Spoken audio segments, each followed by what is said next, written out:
Shalom. Ya. Shalom. Selamat siang Bapak Ibu sekalian. Kembali kita berkumpul dalam ibadah online virtual kita tanggal 16 Desember 2022 yang menjadi ibadah akhir tahun 2022 kita PDRG. Kiranya ibadah ini menjadi ibadah yang sangat sempurna dan hari-hari kita luar biasa diberkati Tuhan Yesus sepanjang tahun ini. Mari Bapak Ibu kita berdoa kembali untuk firman untuk ibadah kita berjalan dengan lancar, tidak kekurangan apapun juga. Bapa di dalam sorga, terima kasih Bapa. Selamat siang Bapa yang kami kenal di dalam namamu Tuhan Yesus Kristus Bapa Juru Selamat kami hidup. Bapa di surga, terima kasih Bapa di surga atas segala pengorbanan Bapa di surga, atas segala salib Bapa lebih dari 2000 tahun yang lalu Bapa di surga. Dan juga Engkau Bapa hadir di dunia ini Bapa di surga. Itulah kami mengenal Engkau Bapa pada saat ini Bapa di surga. Walaupun kami tidak melihat, tapi kami memiliki iman kepada Engkau Bapa di surga. Dan pada hari ini Bapa kami ingin beribadah Bapa secara online untuk kesekian kalinya Bapa sejak masa pandemi. Bapa di surga, biarlah pada siang hari Bapa akan dihadiri oleh Pak Pendeta John Max Kitale Bapa di surga. Di dalam nama Tuhan Yesus Bapa, ibadah PDRG Bapa, Engkau mengkuduskan, urapi semuanya Bapa, peralatan yang kami pakai, internet yang kami pergunakan Bapa di surga, dan juga teman-teman host di belakang sana Bapa, di belakang layar, dan juga Bung Ronald yang memainkan nada-nada puji-pujian penyembahan Bapak. Adalah itu semua Bapak untuk menjadi Tuhan bagi nama-Mu. Bapak di surga, jemaat-jemaat-Mu akan hadir Bapak. Kau mau perlengkapi kami dengan kuat kuasa daripada Engkau Bapak, untuk kami siap menerima firman-Mu, dan juga kami siap Bapak untuk memuji muliakan nama-Mu. Adalah itu Bapak menjadi kemuliaan bagi nama-Mu saja. Dan nama Tuhan Bapak kami sudah berdoa dan mengucap syukur. Haleluya. Amin. Bung Ronald, silakan. Haleluya, shalom Bapak Ibu Saudara yang dikasihi Tuhan kita Yesus Kristus. Hari ini kita merayakan hari Natal, ibadah Natal pada siang hari ini. Hari kita akan angkat pujian kita kepada Tuhan. Hai mari berhimpun dan bersukaria.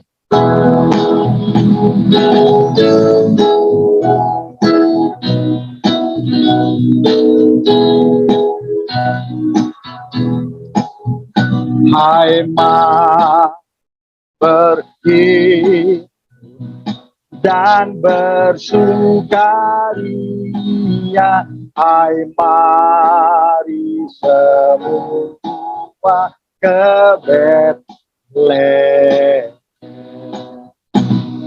Lihat yang lahir, Raja Balaso, sembah dan puji Dia, sembah dan puji Dia, sembah dan puji Dia, Tuhanku.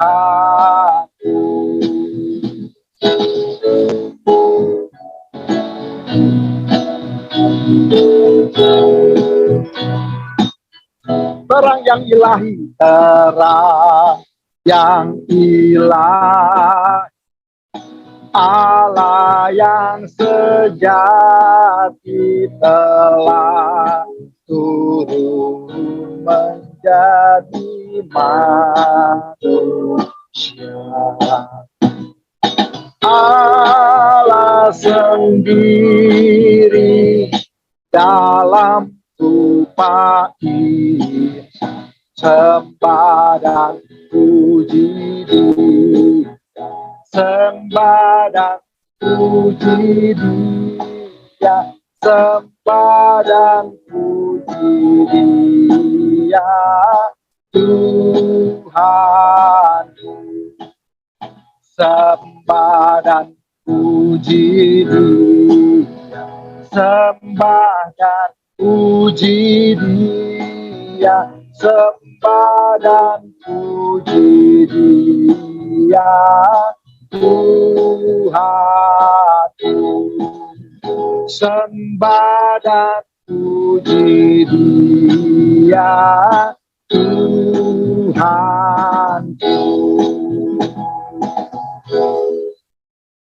Mari kita mau sembah dan puji Dia karena sudah lahir ke dalam dunia ini, bahwa Yesus Juru Selamat umat manusia.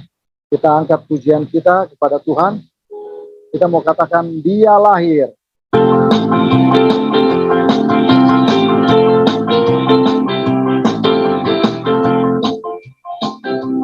Dia lahir untuk kami, dia mati untuk kami, dia bangkit bagi kami semua. Dia itu Tuhan kami, dia itu Allah kami, dia Raja di atas segala raja. Dia lahir untuk kami, dia mati untuk kami, dia bangkit bagi kami semua. Dia itu Tuhan kami, dia itu Allah kami, dia Raja di atas segala raja. Dia itu firman Allah yang turun ke bumi, yang jadi sama dengan manusia. Oh, dia Yesus sobat kami, dia Yesus Tuhan kami, Sang Penebus Juru Selamat dunia. Dia lahir untuk kami, dia mati untuk kami, dia bangkit bagi kami semua. Dia itu Tuhan kami, dia itu Allah kami, dia Raja di atas segala raja.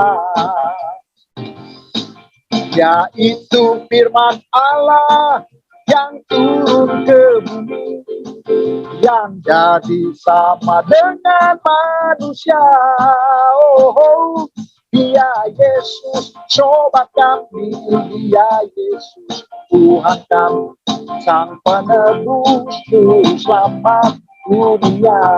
Dia itu firman Allah, dia itu firman Allah yang turun ke bumi, yang jadi sama dengan manusia.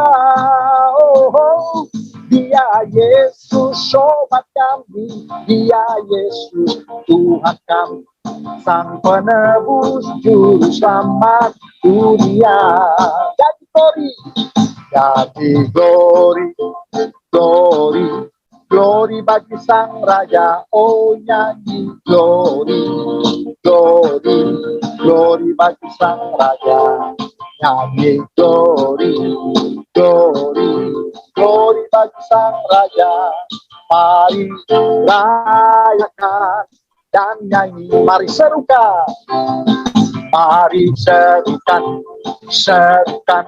bahwa Yesuslah Raja. Oh, mari serukan bahwa Yesuslah Raja. Mari serukan bahwa Yesuslah Raja. Mari rayakan dan nyanyi. Kita akan merasa bahagia bila kita menyembah Dia. Kita akan merasa sukacita bila kita semua nyanyi glory bagi Sang Raja. Oh, nyanyi glory bagi Sang Raja. Nyanyi glory bagi Sang Raja. Mari rayakan dan nyanyi. Mari rayakan dan nyanyi. Mari rayakan dan nyanyi. Haleluya, mari kita rayakan hari ini, hari kelahiran Tuhan kita Yesus Kristus, dan kita percaya Yesus datang ke dalam dunia ini untuk menyelamatkan setiap kita umatnya yang percaya, karena kita percaya bahwa Tuhan datang sebagai juru selamat manusia dalam dunia ini. Sebab itu kita sudah diselamatkan dan kita memperoleh kemenangan yang luar biasa daripada Tuhan kita Yesus Kristus. Kita akan masuk, sebelum mendengarkan sabda firman Tuhan, ada lagu yang mengatakan Natal di hati kita. Oh, masih ada siap. Hai, siapkan di gunung. Haleluya.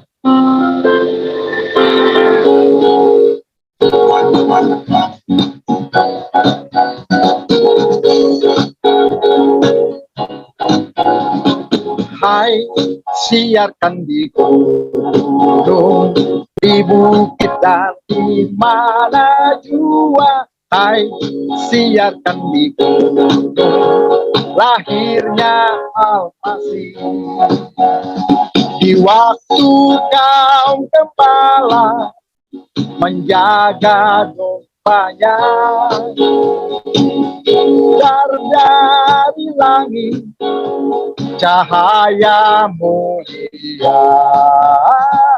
Hai, siarkan di gunung, di bukit dan di mana jua.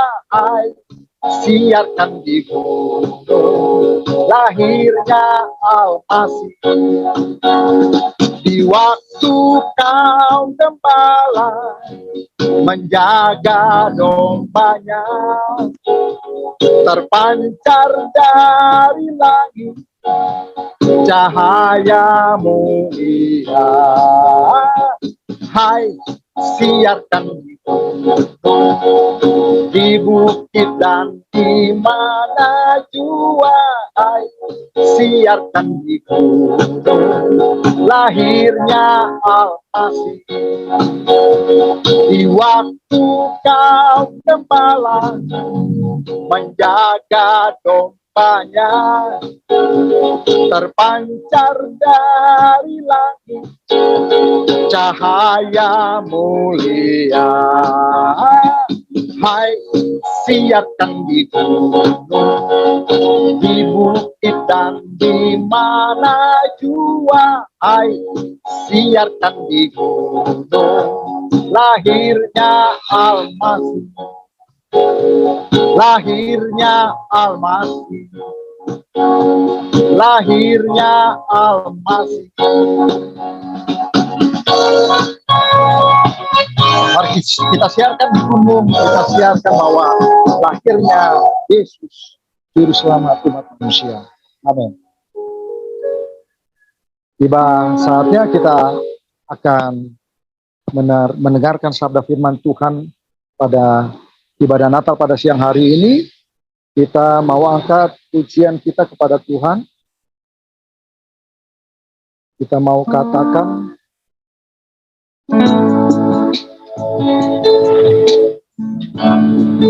seperti palungan.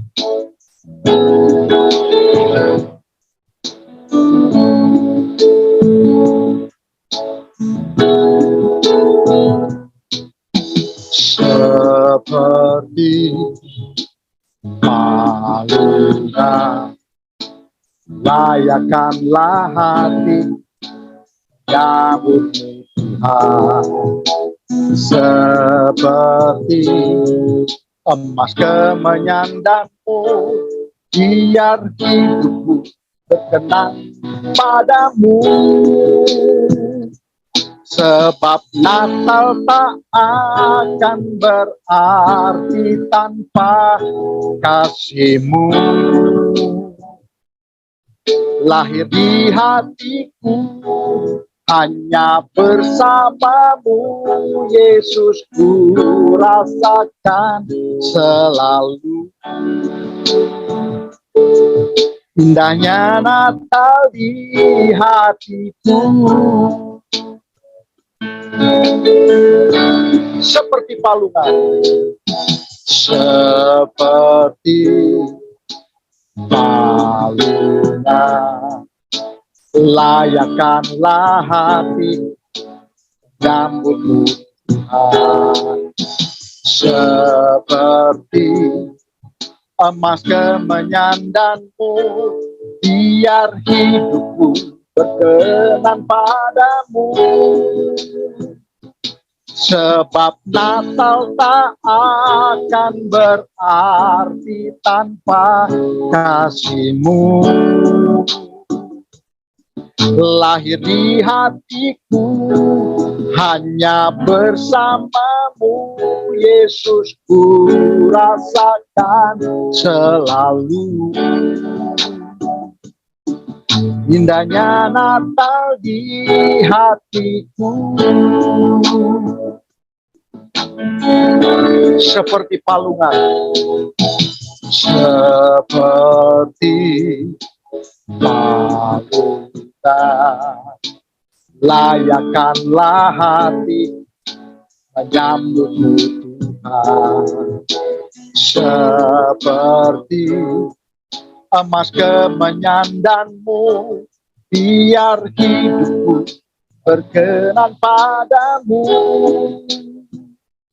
Sebab Natal tak akan berarti tanpa kasih-Mu. Lahir di hatiku hanya bersamamu, Yesus ku rasakan selalu. Indahnya Natal di hatiku, sebab Natal tak akan berarti tanpa kasih-Mu. Lahir di hatiku hanya bersamamu, Yesus ku rasakan selalu. Indahnya Natal di hatiku, indahnya Natal di hatiku, indahnya Natal di hatiku. Saya serahkan buat namanya Bapak Pendeta Paskitale. Ya, saudara-saudara yang mendengar suara saya boleh kasih tanda. Baik, mari saudara-saudara kita tundukkan kepala. Bapa kami di dalam sorga, sungguh hati kami penuh dengan ucapan syukur karena sampai hari ini Tuhan beserta dengan kami. Kami mengucap syukur kami memiliki Allah yang sangat mengasihi kami. Itu sebabnya kami merayakan Natal pada siang hari ini. Karena kami tahu Natal adalah hadiah yang terbesar, yang termulia, yang terhebat, yang pernah Allah kasih kepada dunia ini. Sehingga olehnya kami boleh menerima keselamatan kekal. Hari ini kami buka hati kami bersedia dituntun, diajar. Kiranya berkat Natal hari ini boleh menjadi bagian setiap kami yang mengikuti ibadah pada siang hari ini. Kami sambut firman Tuhan dalam nama Yesus. Amin. Ya, Bapak Ibu Saudara-saudara, terima kasih untuk bisa bersama-sama dengan saudara-saudara beribadah lewat Zoom, dimanapun saudara berada, yang sendiri maupun yang berada bersama-sama di dalam ruang meeting. Ya, hari ini saya akan bawakan satu tema Natal dengan judul Rancangan Allah Sempurna. Ya, saya akan bacakan di dalam 2 Samuel pasal yang ke-22 ayat 31 dikatakan, adapun Allah jalannya sempurna, sabda Tuhan itu murni, dia menjadi perisai bagi semua orang yang berlindung padanya. Ya Bapak Ibu Saudara-saudara, apa hubungannya tema ini dengan peristiwa Natal? Saya mempelajari dan sekaligus mendapatkan sesuatu hal yang patut kita syukuri bersama-sama tentang peristiwa Natal yang akhirnya menjadi tema pada Natal pada kali ini. Di dalam Natal itu rancangan Allah sempurna. Kalau saudara baca di dalam Kejadian pasal yang ketiga sampai Kejadian 3 ayat yang 15 dikatakan, di PowerPoint sudah saya kutip buat saudara, dikatakan gini, Aku akan mengadakan permusuhan antara engkau dan perempuan ini, antara keturunanmu dan keturunannya. Keturunanmu akan meremukkan kepalamu, dan engkau akan meremukkan tumitnya. Ya saudara-saudara, ini tentu kita yakini sebagai pesan akan adanya Natal. Ini bicara tentang bagaimana Tuhan menyatakan diri dalam wujud manusia. Dia lahir di palungan untuk misi menyelamatkan manusia dari hukuman kekal. Ya. Jadi ternyata saudara-saudara, kalau saudara perhatikan di dalam peristiwa Natal, itu ada sesuatu yang unik, ada sesuatu yang tidak masuk akal, ada sesuatu aneh, ada sesuatu yang tidak bisa kita mengerti. Namun namanya Allah, kita boleh melihat begitu sempurna cara kerja, cara waktunya. Makanya saudara-saudara dikatakan di dalam kitab Ibrani, kalau saudara baca di kitab Ibrani, saya sudah kutipkan juga buat kita semua, dikatakan begini, setelah pada zaman dahulu Allah berulang kali dan dalam berbagai cara berbicara kepada nenek moyang kita dengan perantara nabi-nabi, maka pada zaman akhir ini ia telah berbicara kepada kita dengan perantaran anaknya yang ia telah tetapkan sebagai yang berhak menerima segala yang ada. Oleh dia Allah telah menjadikan alam semesta. Kalau saudara juga baca di dalam kitab Galatia, ini belum saya kutip, ya, Galatia pasal yang keempat ayat yang keempat berkata begini, setelah genap waktunya ia mengutus anaknya yang tunggal takluk kepada hukum Taurat untuk menebus mereka yang takluk kepada hukum Taurat supaya kita diterima menjadi anak. Jadi artinya saudara-saudara, ternyata kalau saudara perhatikan peristiwa Natal ini dirancang begitu lama, begitu unik, namun jadi begitu sempurna. Nah, ada 3 hal yang ingin saya sharingkan kepada kita semua yang hadir pada ibadah Natal di grup ini. Yang pertama, saudara-saudara, coba boleh di next. Yang pertama adalah rancangan Allah, rencana Allah itu terjadi ya sesuai dengan waktunya. Ya, saudara-saudara, Allah tidak pernah terlambat atau terlalu cepat dalam menggenapi rencananya. Kita yang terkadang mungkin merasa bahwa kok sampai sekarang kok jawaban doa belum terjadi ya, kok sudah begitu lamanya.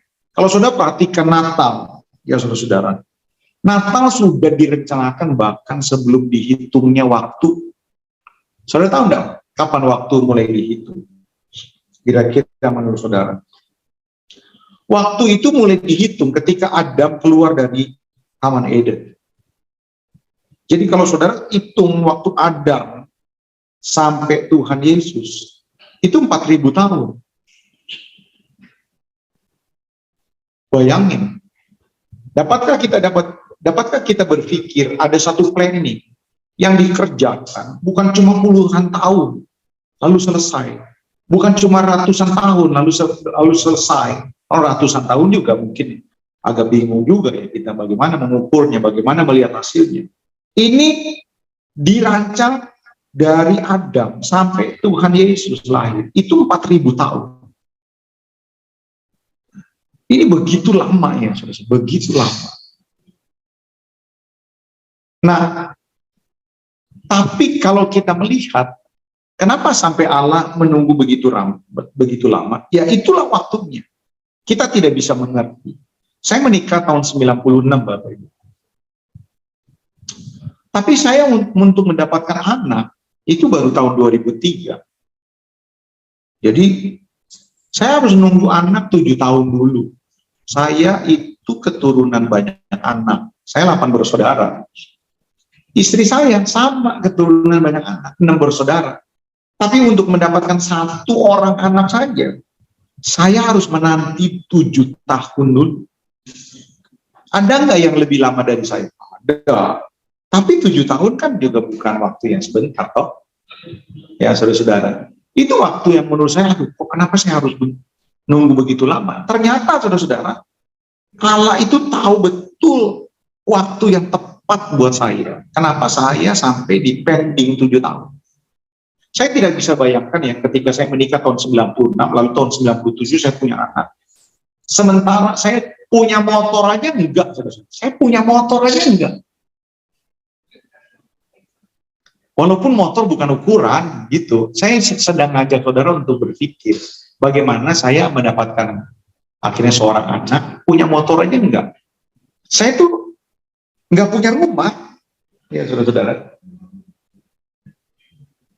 Pelayanan saya juga, walaupun sekali lagi ini bukan ukuran, pelayanan saya juga enggak banyak.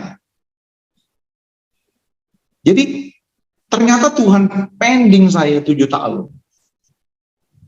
Dan akhirnya Tuhan tuntun saya, mempersiapkan mental saya, spirit saya, finansial saya, sampai akhirnya Tuhan anggap ini waktunya buat kamu memiliki anak. Dan anak yang dilahirkan, ya tentu saya telah memberikan sebuah waktu yang terbaik, tenaga yang terbaik, cinta yang terbaik, finansial yang terbaik. Itu kira-kira. Jadi artinya, kalau ada hari-hari ini, ya saudara-saudara mengalami sebuah harapan-harapan yang belum terjadi, percayalah Allah tidak akan pernah salah. Yang setuju katakan amin. Ya, kalau saudara diizinkan untuk menanti, itu bukan berarti Allah berkata tidak. Karena Allah tahu dengan sempurna rancangannya tidak akan pernah salah. Termasuk soal apa? Termasuk soal waktunya.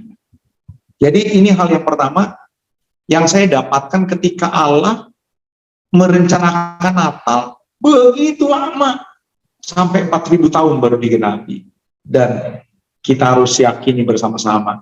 Inilah waktu yang terbaik. Waktu yang paling tepat. Makanya Allah berkata dalam kitab Ibrani, setelah genap waktunya, setelah berulang kali Allah dalam berbagai cara menyatakan dirinya lewat para nabi, dan akhirnya waktunya sampai, Allah menyatakan dirinya lewat Kristus. Ini yang pertama. Yang kedua, coba next. Kita lihat ada apa lagi di dalam peristiwa Natal dengan hubungannya dengan tema yang kita dengar. Yang kedua, Allah punya banyak cara untuk menggenapi rencananya. Kalau saudara perhatikan ya,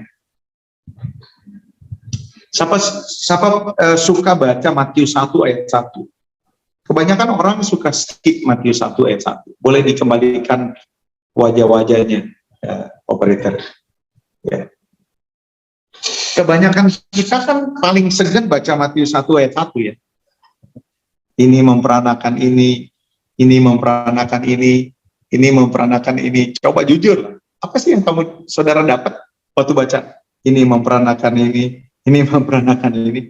Kebanyakan renungan juga jarang dibuat dari situ, ya kan? Tapi kalau saudara perhatikan, itu kan bicara tentang Natal kan? Bicara tentang silsilah di mana ini loh Natal akhirnya jadi, ini loh Kristus akhirnya dilahirkan. Dari mulai mana? Ini memperanakan ini memperanakan ini memperanakan ini. Terus dan akhirnya sampai Yesus. Kalau saudara perhatikan, di dalam garis keturunan Yesus, itu ada 4 orang, bukan umat Tuhan. Lebih tepatnya ada 4 wanita, bukan umat Tuhan. 1, kalau saudara perhatikan, ada nama Tamar. Tamar bukan orang Yahudi. Tamar bukan umat Tuhan. Tapi kenapa masuk? Who knows? Kita nggak tahu. Ini rencananya Tuhan. Seringkali kita dibawa kepada pengertian bangsa Israel, umat pilihan Tuhan. Tapi ternyata Tamar dipilih Tuhan. Yang kedua siapa? Rahab. Rahab itu masuk di dalam silsilah. Ini memperanakan ini memperanakan ini ada Rahab. Saudara tahu nggak Rahab? Rahab itu PSK.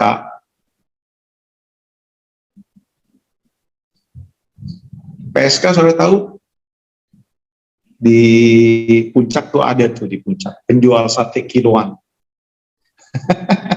Bukan Pak, penjual itu kan apa ya, penjajah seks komersial kalau nggak salah.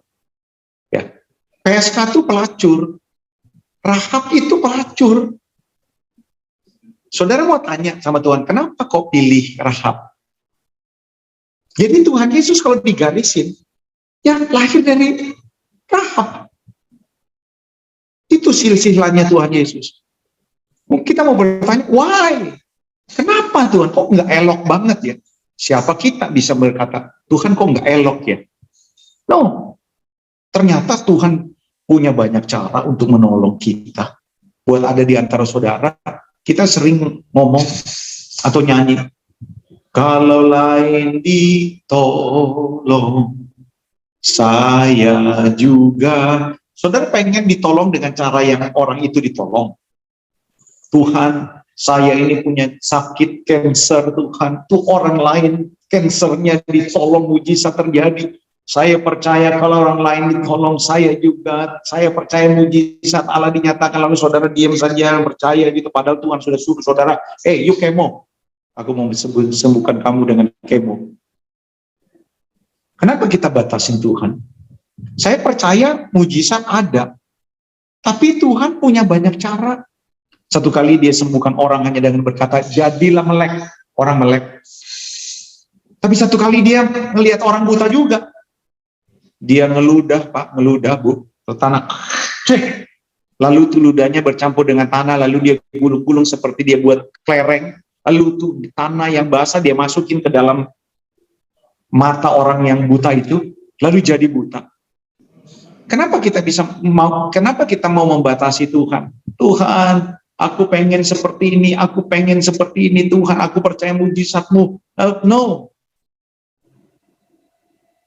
Setelah Rahab siapa? Ruth. Ruth itu bukan orang Israel. Lalu setelah Ruth siapa? Istrinya Uria. Saudara tahu nggak istrinya Uria? Abigail. Abigail itu keluar dari Israel. Dia jadi bangsanya Uria. Ya saudara-saudara. Jadi Tuhan tuh punya banyak cara untuk bekerja dalam hidup kita. Jangan membatasi Tuhan. Kadang-kadang saya dengar tuh dulu yang tahu sekarang masih banyak yang khotbah begini enggak. Oh, saya akan melayani kalau saya dikasih tanda ini. Saya akan lakukan ini, saya akan memberi kalau ada tanda ini, saya akan pilih dia. Ya, kalau ada tanda ini, kita membatasi Tuhan dengan cara kita kan? Atau kita percaya Tuhan sudah kasih garis seperti ini. Kalau aku hidup begini, maka akan terjadi seperti ini. Kalau aku menyimpang seperti ini, akan terjadi seperti ini. Aku percaya, aku tidak perlu tanda-tanda apa-apa. Kita pernah dengar satu lagu, kau selalu punya cara untuk menolongku, kau selalu punya jalan. Keajaibanmu kau dahsyat dalam segala perbuatanmu, dan ku tenang di dalam caramu. Bapak Ibu sudah yakinlah, Tuhan tuh terlalu ajaib, terlalu punya banyak cara untuk menolong kita. Yang kita mesti lakukan apa? Percayalah bahwa Tuhan tidak pernah salah. Percayalah waktunya tidak pernah terlambat. Percayalah dia punya banyak cara untuk menolong kita. Itulah yang dia kerjakan dalam peristiwa Natal. Yang terakhir, saudara. Coba kita lihat ke PowerPoint. Ada sesuatu yang menarik yang ingin saya sampaikan. Yang ketiga, lihat ini ya. Jika nubuat-nubuat dalam Alkitab sudah digenapi secara akurat, sudah dong. Kelahiran Yesus digenapi nggak? Digenapi. Akurat nggak? Akurat, Pak, Bu. Soal apanya? Soal palungan akurat, soal kota Bethlehem akurat. Bahkan dikatakan soal kematiannya pun sudah dinubuatkan. Jauh, bukan 2 tahun yang lalu, bukan 5 tahun sebelum Tuhan Yesus. bukan 10 tahun sebelum Tuhan itu. Jauh ribuan tahun sebelum Tuhan itu. Dan akurat. Saya ulangi, saya baca. Jika nubuatan-nubuatan dalam Alkitab sudah digenapi secara akurat, lihat ya, maka sisa nubuatan menjelang kedatangan Yesus yang kedua kali pasti juga akan digenapi secara akurat. Harusnya percaya dong. Ada nggak nubuatan-nubuatan yang belum digenapi? Ada. Terutama soal apa? Soal menjelang kedatangan Yesus. Soal kedatangan Yesus. Kalau nubuatan-nubuatan Yesus yang pertama soal dia akan digenapi, Bapak Ibu dengarlah. Saya percaya soal kedatangan Yesus yang kedua juga akan digenapi. Next, coba apa yang menarik untuk kita teliti atau pahami. Satu kali saudara-saudara, Nebukadnezar mimpi. Satu kali Nebukadnezar mimpi, dan mimpi ini membuat dia gelisah, sangat gelisah, semakin gelisah. Kenapa? Karena dia tidak tahu apa arti mimpinya. Lalu saudara-saudara, sebagai seorang raja yang sangat berkuasa, dia kumpulin semua orang pintar dan berkata, boleh lihatkan saya dulu wajahnya supaya saya nanti bisa melihat saudara. Lalu dia kumpulin semua orang pintar. Tentu saudara bisa tebak, ngapain ngumpulin supaya orang pintar itu kasih arti mimpinya toh. Tapi yang menarik begini, ketika orang pintar itu ngumpul, raja ngomong begini, aku bermimpi dan mimpiku membuat aku gelisah. Aku pengen tahu arti mimpiku ini. Itu sebabnya aku mengundang kamu orang semua untuk memberitahukan arti mimpiku. Tapi bukan cuma di situ. Ada kalimat selanjutnya yang menggetarkan dan sekaligus mengerikan. Barang siapa di antara kamu orang yang saya tunjuk tidak dapat memberitahu arti mimpiku akan dihukum mati. Nah, lihat ini, saudara. Itu orang-orang yang pintar semua dengar begitu. Ini raja bukan raja sembarangan. Ini betul-betul lebih dari Hitler. Ya, saudara-saudara, kalau dia tidak suka, dia bantai habis, sudah langsung selesai. Langsung gusar semua itu, orang-orang pintar semua orang langsung gusar.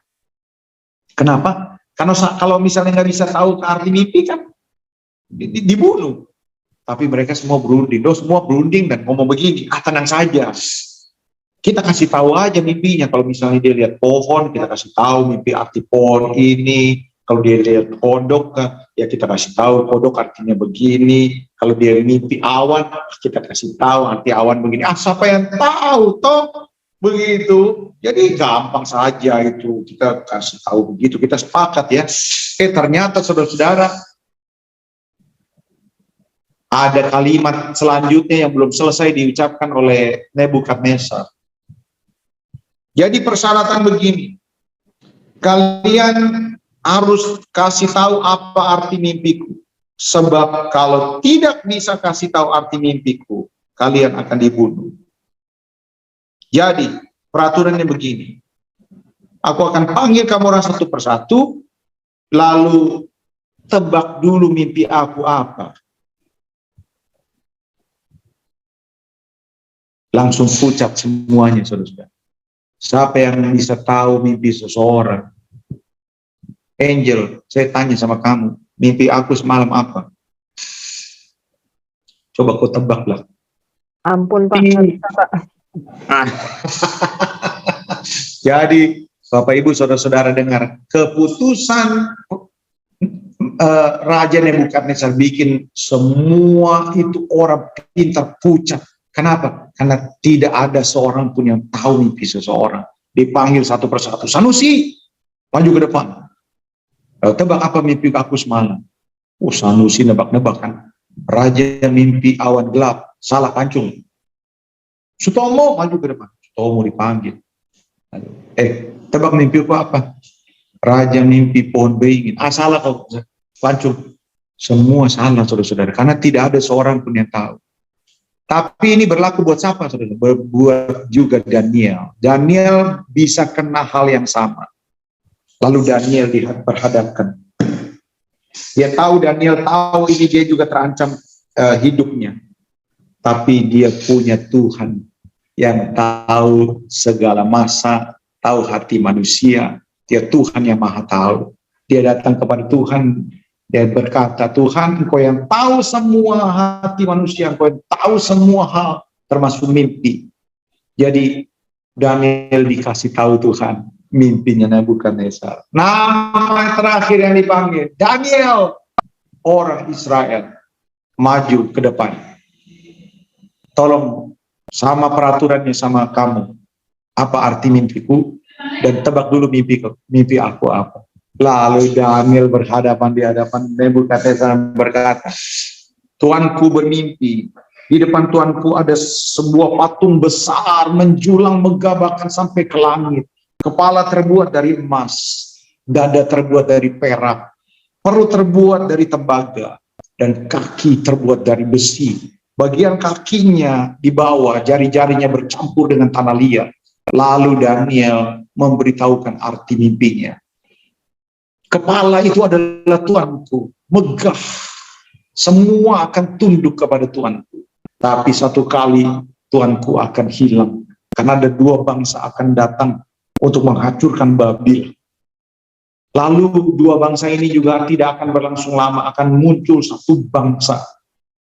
Ya, yang kita kenal, itu dua bangsa itu Media dan Persia. Boleh kita balikin ke PowerPoint-nya ya, sebelum saya tutup kesimpulan khotbah saya.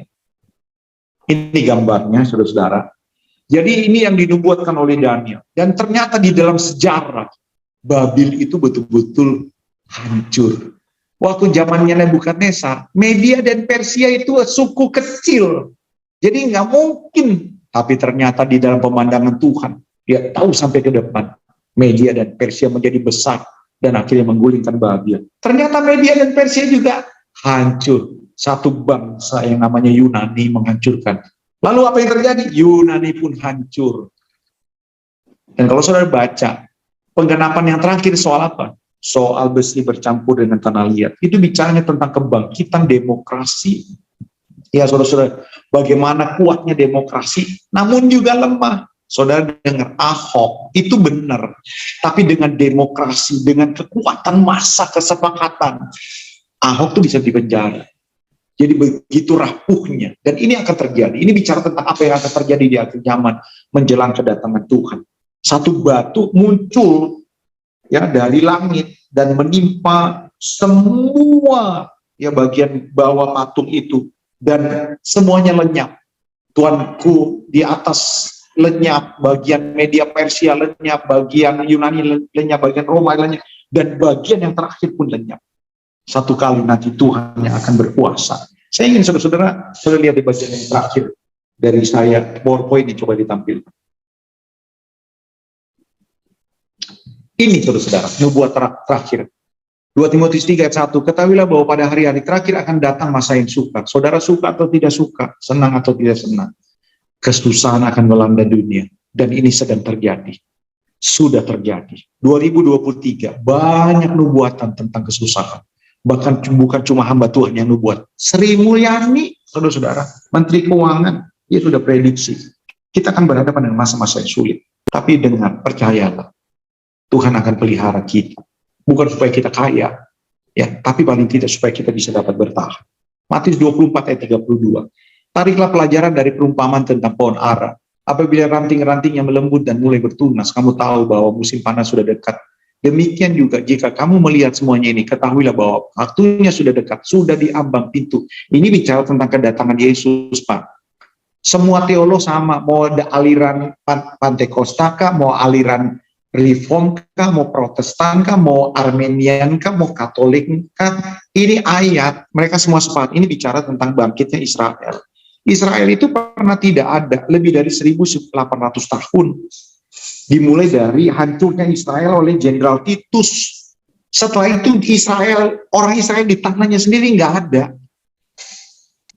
Itu diduduki oleh bangsa-bangsa. Dan yang paling banyak tentu orang Timur Tengah sendiri.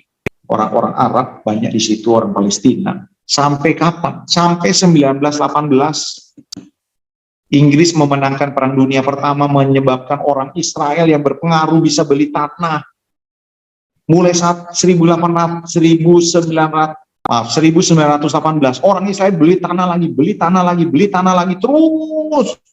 Dari Eropa, dari Amerika, dari Rusia, dan semua beli tanah. Terus semakin banyak orang Israel pulang. Sambil nyanyi, aku pulang bertahun-tahun di negeri orang. Bangsa Israel pulang, semakin banyak pulang. 1948 bangsa Israel muncul kembali, diakui oleh PBB. Alkitab berkata, kalau tunas pohon ara sudah melembut, sudah balik, ketahuilah waktunya sudah di ambang pintu. Sudah di ambang pintu bukan 5 meter Pak dari pintu. Sudah di ambang pintu itu 1 kali langkah. Dan itu dinubuatkan. 1 angkatan tidak akan berlalu. Orang yang menyaksikan bangsa Israel merdeka, orang itu tetap hidup sampai Tuhan Yesus datang. Mungkin dia udah tua. Artinya kedatangan Tuhan sudah begitu dekat. Brother, sister, bapak, ibu. Artinya, ya marilah berbuat sesuatu. Do something dong. Mari berdampak dong buat orang. Saudara boleh punya karier. Sadar nggak karier saudara juga supaya saudara berdampak? Ini masanya saudara, di mana kita dipanggil untuk berdampak. Sembuhkanlah orang, kuatkanlah orang, Pak. Tolonglah orang. Gak usah lihat nama. Kalau orang yang datang minta tolong, namanya Solihin, tolong. Mau namanya Umar, tolong. Jangan cuma Timotius. Saudara-saudara, ini waktunya untuk bercahaya dimanapun saudara-saudara berada. Lewat renungan firman Tuhan hari ini, rencana Allah sempurna. Sempurnalah, jangan khawatir, waktunya pasti datang buat setiap saudara. Caranya nggak usah pikirin. Cara Tuhan terlalu ajaib. Termasuk, mari, tanda-tanda zaman sudah digenapi, berbuat sesuatulah buat Tuhan. Amin. Mari kita tundukkan kepala, kita berdoa. Bapa di surga, terima kasih buat ibadah Natal Raja Wali Group. Kami percaya ada pesan Tuhan kepada setiap kami. Biar kami yang mendengar bukan cuma dengar, tapi renungkan, lalu melakukannya. Karena berbahagialah orang yang mendengar firman Tuhan, merenungkan dan melakukannya. Kiranya berkat Natal boleh menjadi bagian kami. Dalam nama Yesus, amin. Ya, saya serahkan kepada Puji nama Tuhan. Terima kasih buat Pendeta John Max Tivele. Kita sudah diingatkan kembali akan besarnya rencana Tuhan bagi hidup kita. Dan sepanjang tahun ini kita wajib bersyukur dan mengingat kebaikan Tuhan kepada diri kita ya Pak Pendeta ya. Bapak Ibu Saudara sekalian, Allah pasti punya rencana bagi setiap individu. Ya, kita mempunyai tanggung jawab besar kepada Allah supaya rencana Allah terjadi untuk kita. Nah, ini sebenarnya bisa dikontrol oleh remote control. Manusia diberi kehendak bebas. Oleh karena itu kita merencanakan sesuatu untuk masa depan kita adalah merencanakan apa?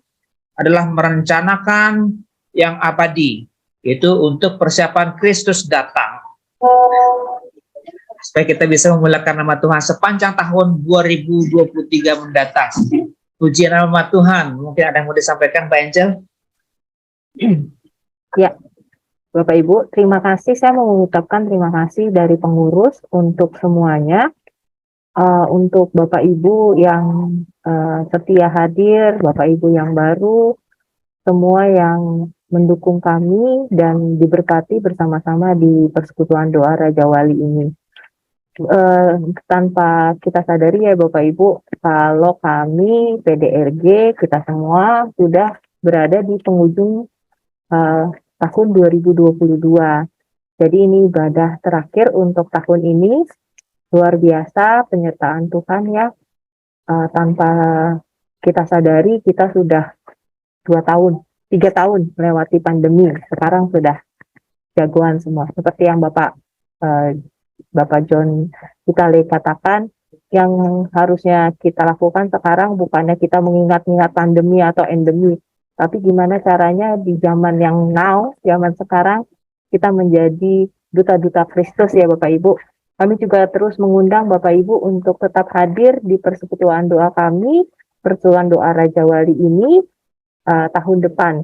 Tahun depan kita masih dalam situasi Zoom secara hybrid. Nanti kita pikirkan gimana caranya. Jadi Bapak Ibu yang ada di luar kantor Raja Wali bisa tetap hadir. Seperti sekarang kan, Oma Silvi lagi di Australia, Pak Parlin entah di Kalimantan mana, semua bisa hadir bersama-sama kita. Tadi juga saya melihat ada yang baru dari Bali. Jadi kami pengurus akan berusaha bagaimanapun caranya kita nanti tetap hybrid. Ya, Bapak Ibu, saya minta waktunya sebentar untuk pengumuman. Bapak Ibu semuanya, Tuhan memberkati. Pak Pendeta, terima kasih untuk kehadirannya, Pak. Di tengah-tengah kesibukan masih menyempatkan. Om Ronald, terima kasih. Bapak Ibu, Tuhan berkati semua. Merry Christmas, Happy New Year. Sampai ketemu kita di tahun depan ya. Silakan Om Ronald. Ya, sebelum kita doa penutup dan doa berkat, kita akan nyanyikan lagu Feliz Navidad. Feliz Navidad,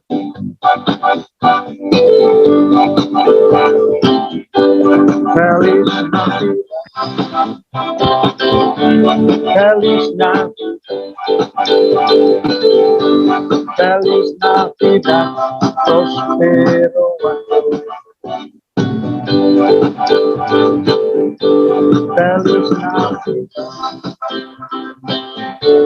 Feliz Navidad, Feliz Navidad, Feliz Navidad, prospero año y feliz. I wanna wish you a Merry Christmas. I wanna wish you a Merry Christmas. I wanna wish you a Merry Christmas from the bottom of my heart. I wanna wish you a Merry Christmas. I wanna wish you a Merry Christmas. I wanna wish you a Merry Christmas from the bottom of my heart. From the bottom of my heart, from the bottom of my heart. Silakan Bapak Pendeta.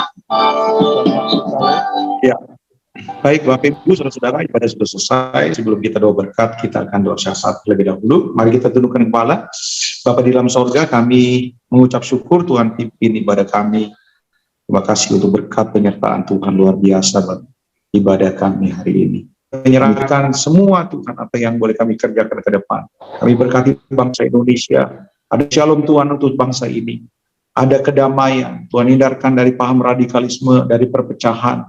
Kami berdoa buat situasi politik pemilu 2024. Tuhan sendiri yang boleh mengawal, Tuhan sendiri yang boleh memberi pemimpin yang takut akan Tuhan. Sebentar kami akan melanjutkan aktivitas di sisa hari ini. Kami mohon anugerah dan berkat Tuhan menyertai kami. Saudara-saudara yang kasih, terimalah dengan sukacita berkat Natal lewat kasih dari Bapa kita di sorga, damai sejahtera dari Tuhan Yesus Kristus, penyertaan Roh Kudus mulai hari ini, besok, dan bahkan sampai selama-lamanya. Dalam nama Yesus kami berdoa dan kami mengucap syukur. Haleluya. Amin.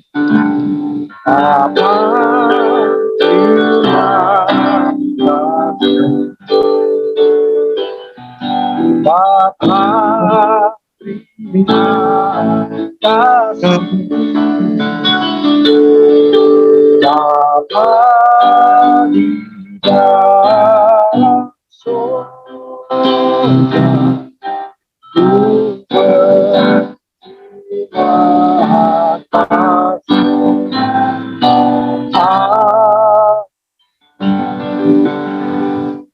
Selesai, Tuhan Yesus memberkati kita semua. Terima kasih Bapak Pendeta. Kita foto dulu yuk, kita foto dulu, foto akhir tahun. Oke. Dibuka. Ya. 1, 2, 3. Ya, terima Oke. kasih Bapak Ibu semua. Oke, saya pamit ya. Pak Pendeta, Iya, Pak. Pak Pendeta, Tuhan berkati Terima Pak. kasih semua. Dadah. Selamat Natal, selamat Natal semuanya. Merry Christmas. Merry Christmas Merry semuanya. Merry Christmas semuanya. Hari Natal datang. Pak Bobi, makasih. Pak David. Terima kasih. Ya, selamat Natal. Ini Bapak Dani. Ya, Selamat Natal semuanya. Pak Ruli, Najwali. Itu ada siapa aja tuh? Yunita. Nggak kelihatan. Pani. Oke, oke. Dadah semuanya. Selamat Natal semuanya. Oke. Merry Christmas. Bye-bye. Happy New Year. Oma, hati-hati, Oma. Oma, Iya. hati-hati. Ya, dadah. Dadah. Dadah.